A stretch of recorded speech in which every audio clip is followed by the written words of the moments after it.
Hello everyone, आप देख रहे हैं legal vocabulary series English to Hindi translation का पार्ट 7। पिछले पार्ट्स में हमने 30 इम्पॉर्टेंट लीगल वर्ड्स को क्लियर और इजी एग्जाम्पल के साथ समझा था। आज के पार्ट 7 में हम 5 न्यू वर्ड्स सीखेंगे जो कोर्ट और लीगल लैंग्वेज में बहुत ज़रूरी है।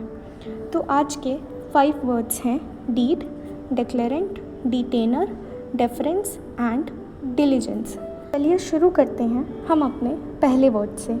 डीड एक लिखित कानूनी दस्तावेज़ है जो किसी अधिकार, संपत्ति या दायित्व को हस्तांतरित करने, संपत्ति स्थापित करने या प्रमाणित करने के लिए उपयोग किया जाता है। इसका संबंधित कानून है भारतीय रजिस्ट्रेशन अधिनियम 1908 एंड भारतीय अनुबंध अधिनियम 1872। अगर इसका हम सिंपल सा मतलब देखें डीड का, तो जब किसी ज़मीन, मकान, दुकान या किसी और चीज़ का मालिकाना हक किसी से किसी को लिखित कागज़ के ज़रिए दिया जाता है, उस कागज़ को कहते हैं डीड। ये रिटन और साइंड डॉक्यूमेंट होता है जो साबित करता है कि अधिकार सही में ट्रांसफ़र हुआ। इसके कुछ एसेंशियल्स हैं, जैसे पहला पार्टीज़, दूसरा रिटन फॉर्मेट में होना चाहिए, तीसरा सिग्नेचर मतलब हस्ताक्षर होने चाहिए, चौथा विटनेस यानी गवाह होने चाहिए एंड पांचवा स्टैम्प ड्यूटी एंड रजिस्ट्रेशन मतलब पंजीकृत होना चाहिए।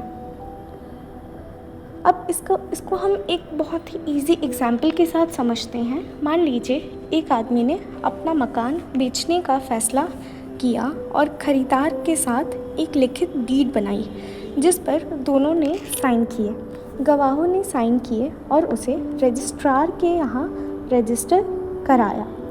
इससे साबित हो गया कि मकान अब नए मालिक का है। यही डीड होती है, लिखित और कानूनी दस्तावेज़। अब डीड का कुछ हम इम्पोर्टेंस भी देख लेते हैं, जैसे उसका इम्पोर्टेंस क्या होता है। पहला, डीड संपत्ति के हस्तांतरण और अधिकारों के प्रमाण के लिए आवश्यक है। डीड संपत्ति या अधिकारों से संबंधित विवादों से बचने में मदद करता है। पक्षकारों के दायित्व और अधिकारों की पुष्टि करता है। अब हम देखते हैं अपना दूसरा वर्ड जो कि है डिक्लेरेंट। डिक्लेरेंट को हिंदी में कहते हैं घोषक।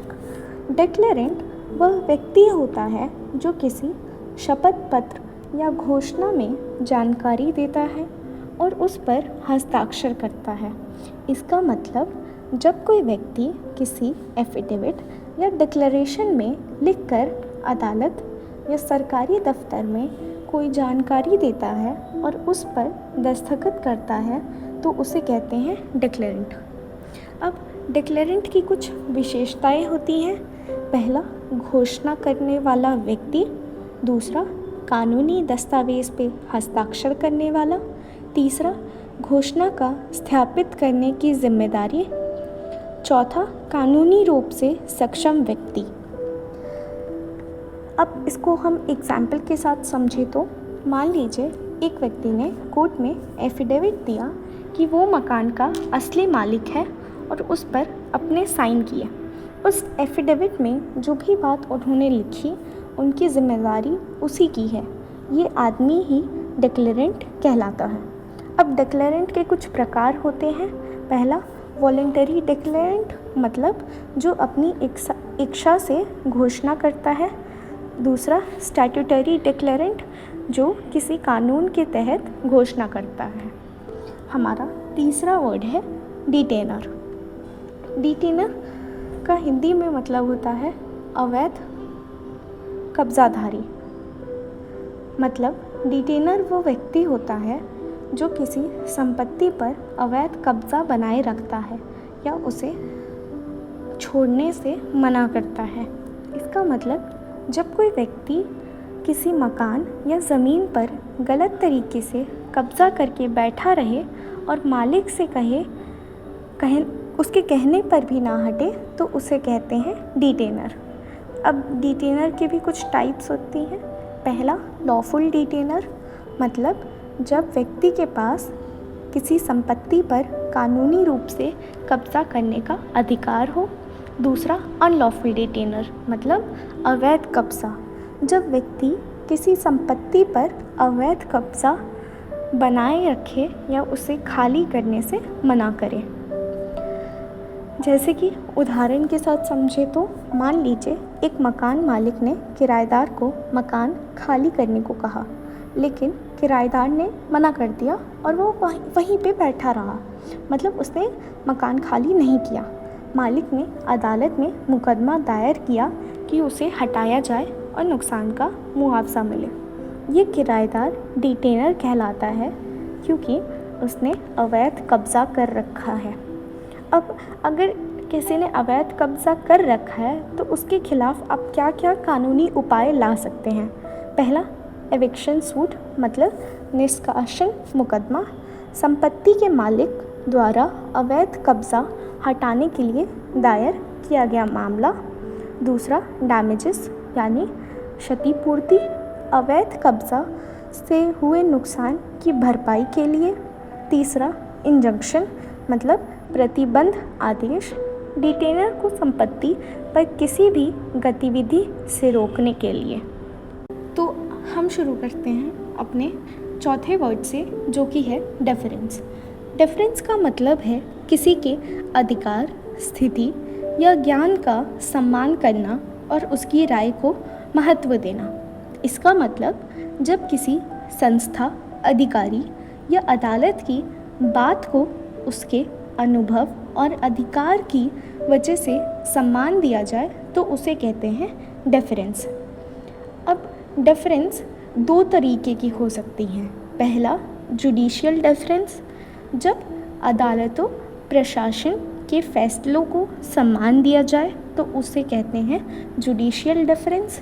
दूसरा एडमिनिस्ट्रेटिव डेफरेंस, जब अदालतों, प्रशासनिक संस्थाओं की राय पर भरोसा करें तो उसे कहते हैं एडमिनिस्ट्रेटिव डेफरेंस। अब हम डेफरेंस के कुछ इम्पोर्टेंस देख लेते हैं। पहला, विशेषज्ञ संस्थानों के निर्णयों को मान्यता देने में मदद करता है। दूसरा, न्यायपालिका और प्रशासनिक न्यायिकों के बीच संतुलन बनाए रखता है। तीसरा, अनावश्यक हस्तक्षेप को कम करता है। अब हम डिस्कस करते हैं अपना पांचवा और आखिरी वर्ड, जो कि है डिलिजेंस। डिलिजेंस का मतलब है जब किसी काम को ध्यान, सावधानी और ईमानदारी से करना। इसका मतलब जब कोई अपने काम को पूरी जिम्मेदारी और सावधानी दिखाकर करे तो उसे कहते हैं डिलिजेंस। इसके कुछ टाइप्स होते हैं। पहला ड्यू डिलिजेंस, मतलब किसी सौदे या लेन देन से पहले आवश्यक जानकारी और तथ्यों की जांच करना। दूसरा रीजनेबल डिलिजेंस, मतलब किसी कार्य को औसत व्यक्ति द्वारा अपेक्षित सावधानी और ध्यान से करना। तीसरा एक्स्ट्रा ऑर्डिनरी डिलिजेंस, मतलब जब विशेष परिस्थितियों से में असाधारण सावधानी और ध्यान की आवश्यकता हो। अब हम डिलिजेंस की कुछ इम्पोर्टेंस देख लेते हैं। पहला सावधानी और जोखिम प्रबंधन। दूसरा वित्तीय और कानूनी लेन देन में सुरक्षा। तीसरा विश्वसनीयता और जिम्मेदारी सुनिश्चित करना। हम इसको एक एग्जाम्पल से अगर समझें तो मान लीजिए एक आदमी ने ज़मीन खरीदने से पहले उसके सारे कागज़ चेक किए, रजिस्ट्री दिखाई, पिछला रिकॉर्ड पता किया और पक्का किया कि कोई झगड़ा ना हो। ये उसकी ड्यू डिलिजेंस थी, यानी सौदा करने से पहले पूरी सावधानी बरतना। तो दोस्तों, आज के पार्ट 7 में हमने 5 नए इम्पॉर्टेंट लीगल वर्ड्स समझे। पहला डीड, संपत्ति का कानूनी दस्तावेज़। दूसरा डिक्लेरेंट, जानकारी देने वाला व्यक्ति। तीसरा डिटेनर, अवैध कब्जा करने वाला। चौथा डेफरेंस, अधिकार और राय का सम्मान। पांचवा डिलिजेंस, सावधानी और परिश्रम। पार्ट 8 में हम फिर से मिलेंगे नए शब्दों के साथ। वीडियो अच्छा लगे तो लाइक, शेयर और कमेंट ज़रूर करें। तब तक मिलते हैं हम पार्ट 8 में। Thanks for watching.